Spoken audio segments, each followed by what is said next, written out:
You're listening to the N2K Space Network.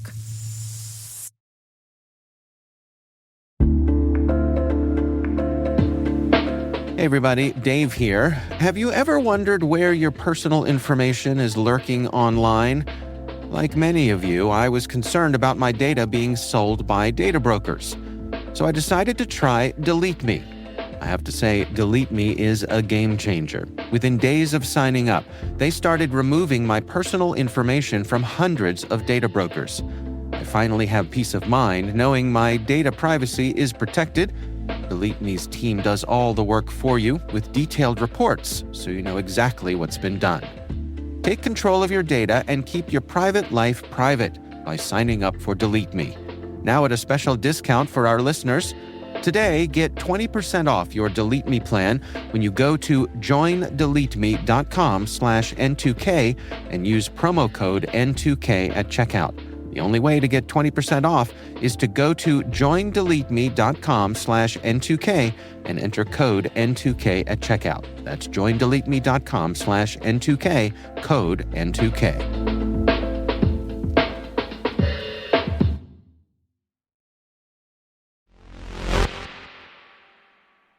I'm back after a movecation last week. I'm exhausted but happy, and my sincerest thanks to the wonderful Alice for covering for me while I moved houses. What a week for me to be out of the office, though. Anything interesting happen? Yeah. Welcome back to Earth, Polaris Dawn. Mission complete. T-minus 20 seconds to LOS speed rest. Go for deploy. Roger roll. Today is September 16th, 2024. I'm Maria Varmazis, and this is T-minus.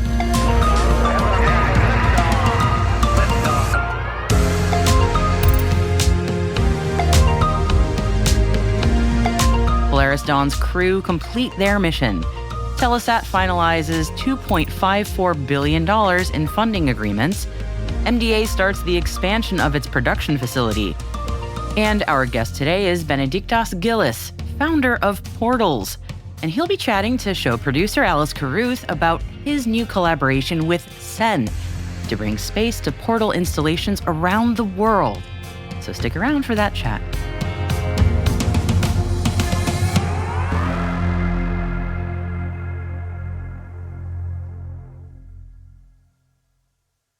It is Monday, everybody. Let's dive into our intel briefing for today. And it's officially mission complete for the Polaris Dawn crew, as the all-civilian crew safely splashed down near Florida on early Sunday morning, concluding their 5 days in Earth's orbit.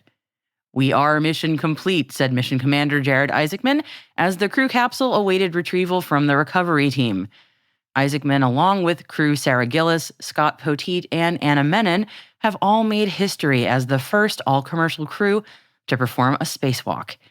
The Polaris Dawn mission had a number of objectives, including reaching a high orbit altitude and performing the first all-commercial crew spacewalk. In addition, the crew conducted Starlink laser-based communications in space, as well as health impact scientific research, but we haven't heard yet the status of those missions. But given that the crew just got back, we'll give them a few days to unpack. And as someone who's just moved, I can so relate. Telesat has completed funding agreements with the Government of Canada and the Government of Quebec for its Telesat Lightspeed low Earth orbit broadband satellite constellation. And as previously disclosed, the Government of Canada loan is for 2.14 billion Canadian dollars and will carry a floating interest rate that is 4.75% above the Canadian overnight repo rate average with a 15-year maturity.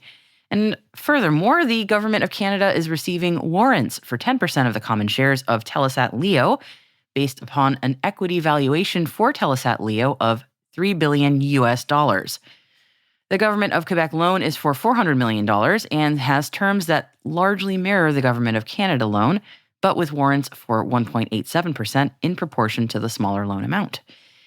Dan Goldberg, president and CEO of Telesat, shared in the press release that Telesat Lightspeed will help bridge the digital divide in Canada and throughout the world, create and sustain thousands of high-quality jobs in Canada, deliver billions of dollars of investment in the Canadian economy, spur domestic innovation and exports, and ensure that Canada and Quebec are at the forefront of the rapidly growing new space economy. And staying in Canada, MDA Space has announced that construction is underway on a 185,000 square foot expansion at its satellite production facility in Sainte-Anne-de-Bellevue, Quebec. Once completed, the facility will be the world's largest high-volume manufacturing facility in its satellite class. MDA says the facility has the capacity to deliver up to 2 MDA Aurora digital satellites per day. An additional order of 198 Telesat Lightspeed satellites will be produced at the new facility, following Telesat's selection of MDA as the prime satellite contractor for the Telesat Lightspeed constellation. Capella Space has been selected for an AFWERX Ventures Strategic Funding Increase Award by the U.S. Space Force. The STRATFI funding aims to accelerate private sector innovation to enhance U.S. Air Force capabilities and mission requirements. Capella Space will receive $15 million in funding to mature, scale, and extend its synthetic aperture radar technology. Rivada Space Networks and Peraton are joining forces on an ultra-secure low Earth orbit network capability to support mission-critical U.S. government communications around the globe. Peraton will work with Rivada Space Networks on their outer net to ensure that its customers have access to the latest innovation in secure space architecture. Momentus has entered into a securities purchase agreement with a single U.S. institutional investor for the purchase and sale of 5 million shares of common stock. The stock will be sold at a purchase price of 55 cents per share pursuant to a private placement offering, resulting in total gross proceeds of approximately $2.75 million before deducting placement agent commissions and other estimated offering expenses. I also do not know what that means. In any case, the company further agreed to issue to the investor Class A common warrants to purchase up to an aggregate of 10 million shares of common stock and Class B common warrants to purchase up to an aggregate of 5 million shares of common stock, together with the common warrants. The Ariane 6 Launcher Task Force, led by the European Space Agency, CNES, and Ariane Group, has released a report following the inaugural launch of the Ariane 6 in July. Flight data confirms the excellent behavior and performance of the launch vehicle with a very limited number of deviations compared to predictions. However, a few unexpected behaviors of the whole launch system were recorded during the technology demonstration phase of the mission. Analysis shows that a third ignition of the auxiliary propulsion unit was shut down by flight software due to one temperature measurement exceeding the predefined limit. The ignition preparation sequence will be changed through updated flight software that is already being tested and will be applied on future flights. It's always a software issue, isn't it? And NASA is coordinating with U.S. government stakeholders, partners, and international standards organizations to establish a coordinated lunar time, which will be referred to as LTC. The move follows a policy directive from the White House in April.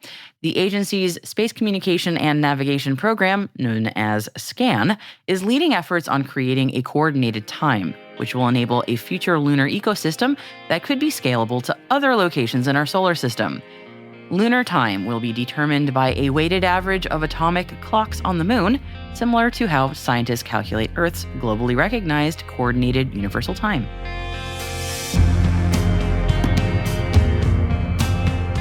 And that concludes our Intel briefing for today. Head to the selected reading section of our show notes to find links to further reading on all of the stories that we've mentioned. We've also added an update on Viper proposals under consideration by NASA, an announcement on CGI acquiring Aeon, and an announcement from Intelsat on a new terminal strategy. Hi T- crew, if you would like daily updates from us directly in your LinkedIn feed, be sure to follow the official N2K T- page over on LinkedIn. And if you're more interested in the lighter side of what we do here, we are at T- Daily on Instagram. And that's where we post videos and pictures from events, excursions, and even some behind-the-scenes treats. Links are in the show notes for you. Hope you'll join us there.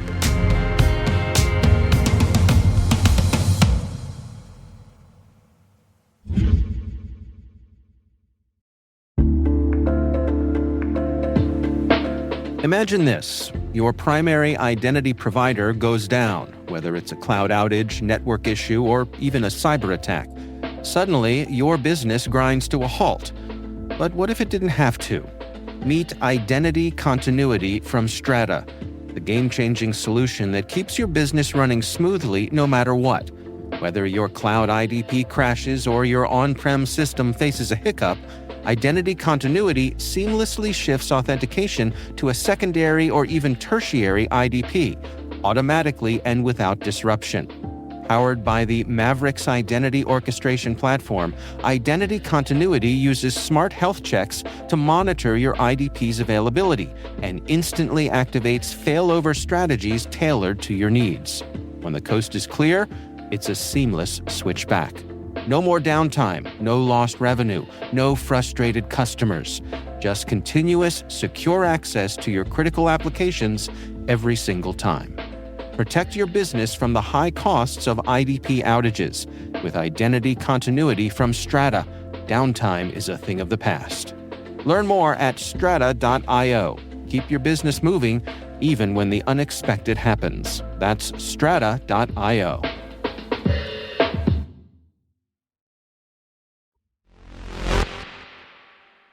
Our guest today is Artist Benediktas Gylys, founder of Portals, and he spoke to our producer Alice Carruth about a new partnership with Sen, and started off by telling her about how Portals got started.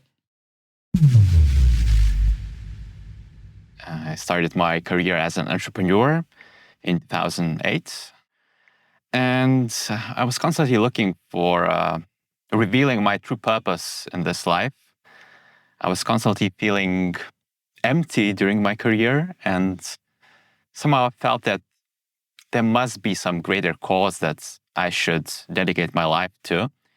And this search led me to a very scary yet profound experience in 2016, where after realizing that I know nothing about the universe, I felt a deep connection with all living beings on planet Earth.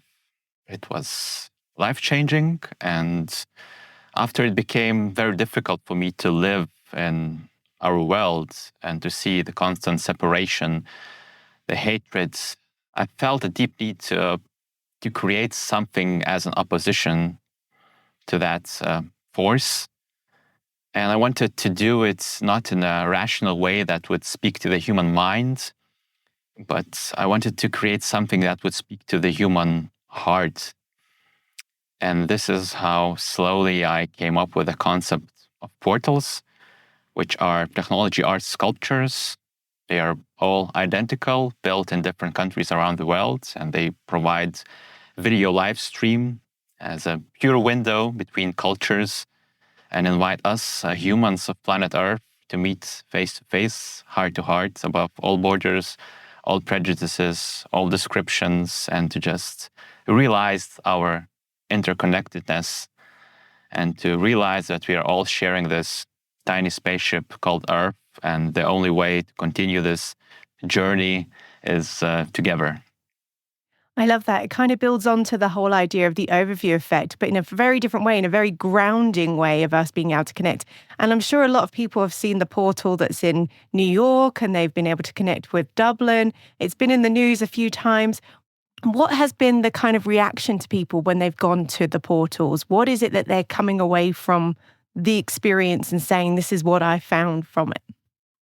Yes, it's very interesting for me to witness the portals and reactions. And I think the reason why they travel so far, especially in our collective consciousness, is because multiple people have multiple opinions. Some people think that it's the worst idea ever. Some people think that it's the best idea ever. And some people see forests, some people see trees. And it seems that it's also a great mirror of our humanity in 2024, because we see a lot of light, a lot of joy, a lot of happiness. We also see some attention seeking, trying to gain clicks, trying to gain followers and to shape the narrative. So it's like a collective story that we are all telling. And I think that constantly amazes me, the creativity and the perception of people. And I think it's a healthy way also to run this project, is not to just drown in all the waves, but also to be to be just sitting somewhere on the cave and just witnessing all the waves come and go. And that really brings us to why we've invited you on the show, and that's your new partnership with CERN. Now, I just read this great quote from Charles Black, the founder and CEO of CERN. He said, "CERN and portals share a common theme that we are connecting people. Portals connect people in different places on Earth, and CERN connects people with space." And he thinks that together you guys can come up with something truly unique, which I love. So what is it you're doing? You're connecting people here on the Earth, but now all of a sudden you're working with space. How does that work? Yes, I think portals are devices to change perception. And let's imagine if, like, I spent 20 years living in my apartment and I had never stepped aside to just see the building. My perception of the building would be so limited. And now I feel that the biggest issue with our humanity is that our worldview ends with our national borders. And we are faced with constant global challenges, but still we are in this ethnocentrism phase of our evolution. And we need a global story. We need a global story as humans of planet Earth. And CERN is really helping us to just create this opportunity to see the planet as one. Because now we are still in this knowledge phase where we know, I can tell you everything about my apartment building. I can tell you all the facts, but the perception is missing. So now we are living in this era of knowledge, but we are far away from living in the era of perception, of realization, what it truly means to live in this planet and to be a part of this planet. So I'm very excited about this partnership, and I really hope that it will be a step forward for portals and for CERN as well. Without giving too much away, because I know we want to get people to go to the portals to really experience it themselves, what is it that people are seeing when they get to these portals, and where are they in the world where they can connect with the universe through those CERN cameras? Yes, so the first portal is in Vilnius, Lithuania. The second portal is in Lublin, Poland. The third portal is being transferred now to a more permanent location from the city of New York. So it will be announced in a couple of weeks from now. And portal number 4 is in Dublin and Ireland. Portal number 5 is being built for Brazil. And portal number 6 is also being built for the location that also be revealed hopefully this month. So everyone who would stand close to the portal for 3 minutes, they would see another country. They would, let's say we are standing close to the portal number 1 in Vilnius. For 3 minutes, we would see Lublin, Poland. After, we would be transitioned to Dublin, Ireland.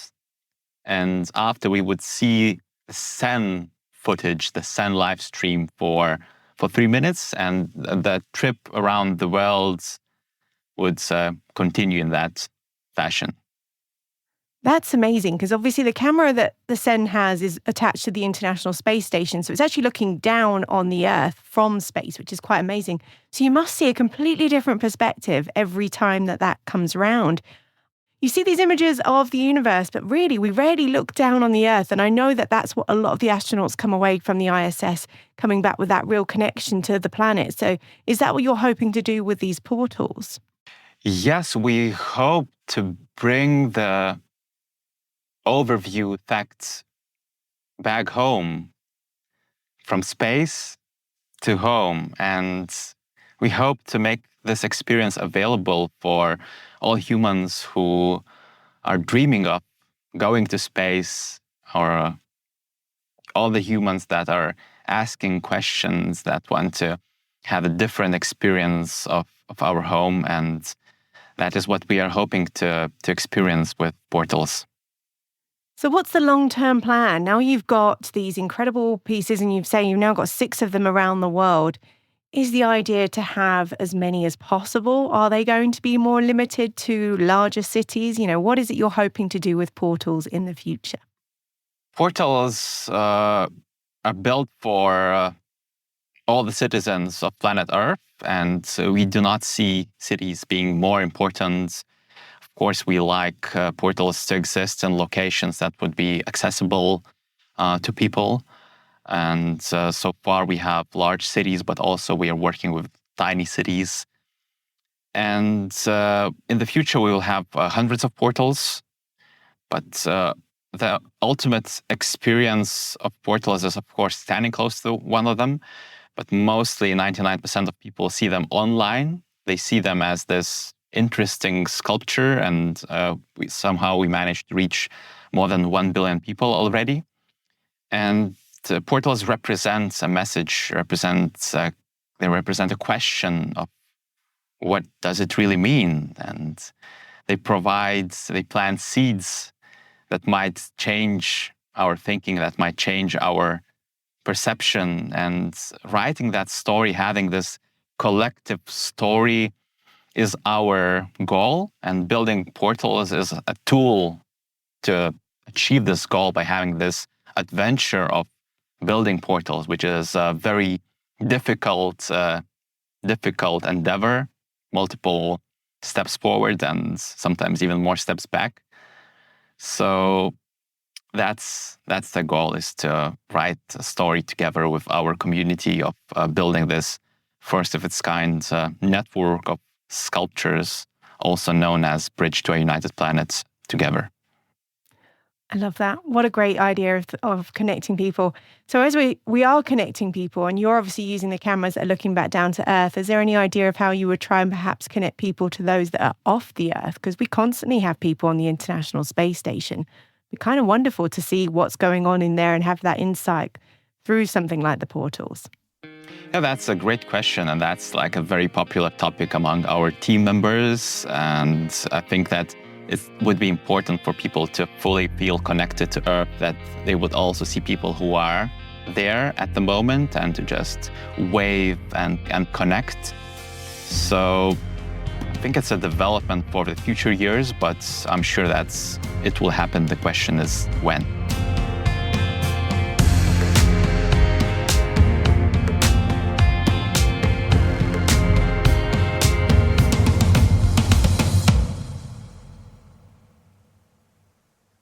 We'll be right back.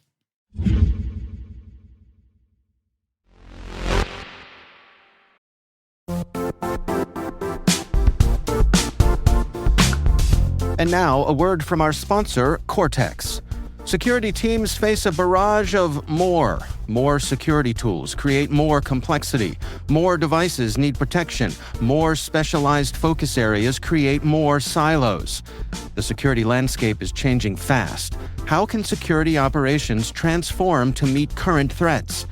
Cortex by Palo Alto Networks consolidates SecOps tools into an integrated platform and helps organizations stop threats at scale with AI, automation, and analytics.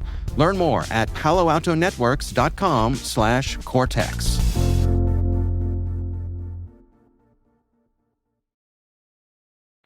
Welcome back.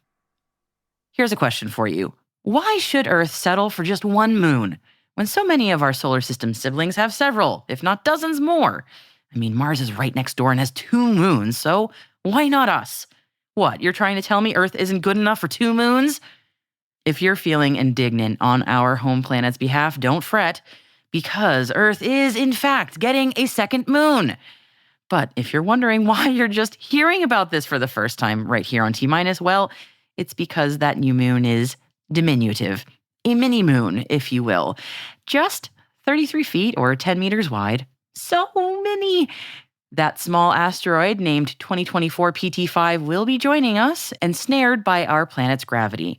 And this actually happens every once in a while, where Earth's gravity grabs a near-Earth object and does a little orbital dance with it just before the object breaks free. And last time was actually in 2022. And like other mini-moons before it, this latest one isn't sticking around long, just 53 days. Lil PT5 will only make just one orbit around us, starting on September 29th, and then head out from Earth's gravity on November 25th. And honestly, given how things have been going here on Earth lately, who can blame it for wanting to head back out?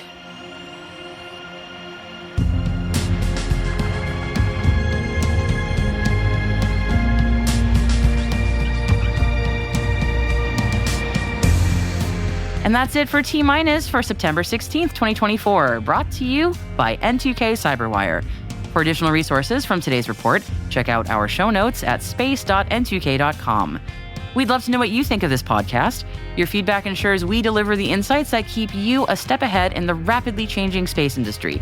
If you like the show, please share a rating and short review in your favorite podcast app. Also, please fill out the survey in the show notes, or even send an email to space@n2k.com. We're privileged that N2K Cyberwire is part of the daily routine of the most influential leaders and operators in the public and private sector, from the Fortune 500 to many of the world's preeminent intelligence and law enforcement agencies. N2K makes it easy for companies to optimize your biggest investment, your people. We make you smarter about your teams while making your teams smarter. Learn how at n2k.com. This episode was produced by Alice Carruth. Our associate producer is Liz Stokes. We are mixed by Elliot Peltzman and Trey Huster, with original music by Elliot Peltzman. Our executive producer is Jennifer Iben. Our executive editor is Brandon Karpf. Simone Petrella is our president, Peter Kilpie is our publisher, and I'm your host, Maria Varmazis. Thanks for listening. We'll see you tomorrow.